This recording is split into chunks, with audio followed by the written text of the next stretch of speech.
Hello everyone, सभी का स्वागत है, सभी को जोहार। जैसे सीरियल में आपका अगर रिजल्ट नहीं हो सका है और क्यों नहीं हो सका है, इसमें बहुत सारे विद्यार्थी का जो है वो पक्ष मैंने सुना है।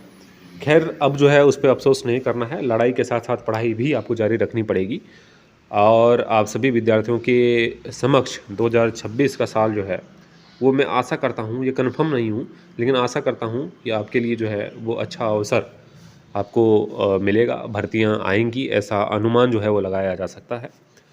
अब इन भर्ती बहाली का करें तैयारी, तो आपको मैं लिस्ट अभी देने वाला हूँ कि कौन-कौन सी भर्ती परीक्षा की तैयारी आप सभी विद्यार्थी कर सकते हैं। और तैयारी के साथ-साथ जैसे सीजीएल का लड़ाई भी जारी आपको रखना है, जिस तरह से यहाँ पे 6 माह की जाँच पूरी करने का निर्देश एसआईटी को दिया गया है। तो आप सभी विद्यार्थी सुप्रीम कोर्ट की ओर भी रुख कर रहे होंगे।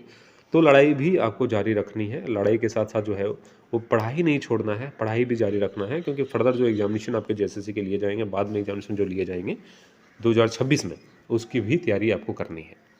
आपको कौन-कौन से बहाली में मौका मिलने जा रहा है, इसको थोड़ा आप सभी समझने का प्रयास करिएगा। सबसे पहला वैकेंसी जो आप सभी ग्रेजुएट विद्यार्थियों के लिए है, वो है Jharkhand sub inspector. Sub inspector, इसमें कितनी सीटें हैं? 975 सीटें हैं और इसमें स्पेशल ब्रांच एसआई का जो है वो सीट भी ऐड होगा। ठीक है, कुल मिलाकर 1500 के समथिंग जो है वो सीटें आ सकती है, ऐसा संभावना है। वैसे मैं जेएसएससी पे जो है कोई भी सिक्योरिटी के साथ बात नहीं करता हूँ, लेकिन जेएसएससी ने ही बताया है कि 975 पर जो है वो दरोगा की वैकेंसी आने जा रही है। उसके बाद एक वैकेंसी और आपका जुड़ेगा, वो है वायरलेस दरोगा। वायरलेस दरोगा, इसमें सीटों की संख्या मिनिमम है, 100 से भी कम रहेगा, लेकिन सीटें आएंगी। दूसरी बहाली जो है वो है असिस्टेंट जेलर, जो ग्रेजुएट लेवल की बहाली है, असिस्टेंट जेलर। इसमें सीटों की संख्या कितनी थी? 45 है शायद। ठीक है, इसको आप लोग देख लीजिएगा, 42 या 45 ऐसे है। तो इस पर भी जो है आपको फोकस करने की आवश्यकता है। ठीक है, लेकिन सबसे महत्वपूर्ण है आपको ये जानने की आवश्यकता है कि इन दोनों बहालियों में सिलेक्शन प्रोसेस क्या है।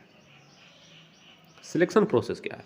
इसमें सबसे पहले आपका फिजिकल लिया जाएगा। बहुत सारे विद्यार्थियों के मन में ये दुविधा है कि ग्रेजुएट लेवल की बहाली है, तो इसमें जो है सबसे पहले आपका एग्जामिनेशन लिया जाएगा, ओएमआर बेस्ड एग्जामिनेशन लिया जाएगा, उसके बाद जो है आपका फिजिकल लिया जाएगा। ऐसा कतई नहीं है, सबसे पहले इसमें भी फिजिकल लिया जाएगा, उसके बाद जो है ओएमआर बेस्ड जो है एग्जामिनेशन लिया जाएगा, उसके बाद आपका मेडिकल लिया जाएगा। ये है सिलेक्शन प्रोसेस।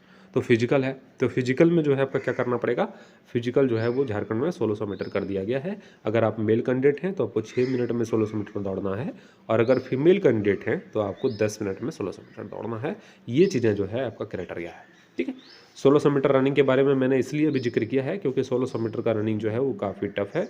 अगर आप जो है वो इस तरह की बहाली का तैयारी करना चाह रहे हैं और निश्चित रूप से कर रहे होंगे, अगर आपका सीजीएल में सिलेक्शन नहीं हो पाया है तो निश्चित रूप से आगे की वैकेंसी का सोच आप जरूर रख रहे होंगे लड़ाई के साथ साथ। सो 16 किलोमीटर का दौड़ जो है, 1600 मीटर का दौड़ जो है वो आप सभी विद्यार्थी अभी से दौड़ना स्टार्ट कर दीजिए। अभी से दौड़ना इसलिए क्योंकि रनिंग जो है वो काफ़ी टफ होता है। 1600 मीटर दौड़ना इतना आसान नहीं है। इसके लिए जो है वो करीब करीब 4 से 5 महीने का समय आपके पास होना चाहिए रनिंग कंप्लीट करने के लिए। अगर अभी से आप करेंगे तो निश्चित रूप से आपके पास एनफ समय रहेगा कि आप रनिंग को जो है अच्छे ढंग से कंप्लीट कर सकें। इन दोनों बहालियों के अलावा तीसरा बहाली जो है वो झारखंड पुलिस का वैकेंसी आएगा। झारखंड पुलिस का वैकेंसी आएगा और इसी के साथ जो है कंबाइंड वैकेंसी में कक्षपाल की वैकेंसी भी आएगा। झारखंड पुलिस की वैकेंसी 4919 पदों पर है और कक्षपाल की वैकेंसी 1733 पदों पर है। ये दोनों वैकेंसी पर भी आपको फोकस करना है। तीसरी चौथी वैकेंसी जो है वो फॉरेस्ट गार्ड की है। इसकी वैकेंसी के लिए अभी कोई भी अपडेट नहीं है, लेकिन इसमें भी सीटों की संख्या 1300 से 1500 उम्मीद आप कर सकते हैं कि इतनी वैकेंसी फॉरेस्ट गार्ड में भी आएगा। ठीक है, सीटें तो बहुत रिक्त हैं, लेकिन यहाँ की सरकार जो है इस ओर ध्यान देती नहीं है, छात्रों को प्रायोरिटी दे ही नहीं रही है। छात्र यहाँ पे कुछ कर ही नहीं रहे हैं, यहाँ पे एक प्रोटेस्ट तक नहीं हो पा रहा है सही ढंग से। जेएसएससी कार्यालय में जाके पूछने की हिम्मत नहीं है छात्रों के बीच में कि जेएसएससी सीजीएल में जाके जेएसएससी ऑफिस में जाके पूछा जाए कि भर्तियाँ क्यों नहीं आ रही है, या कार्मिक विभाग में जाके पूछा जाए कि भर्तियाँ आएगी या नहीं आएगी। ऐसा चीज़ें हो ही नहीं रहा है। ठीक है, तो निश्चित रूप से जो भर्तियाँ दे रही है उसी को जो है वो सब कुछ मानते हुए तैयारी आपको करना पड़ेगा।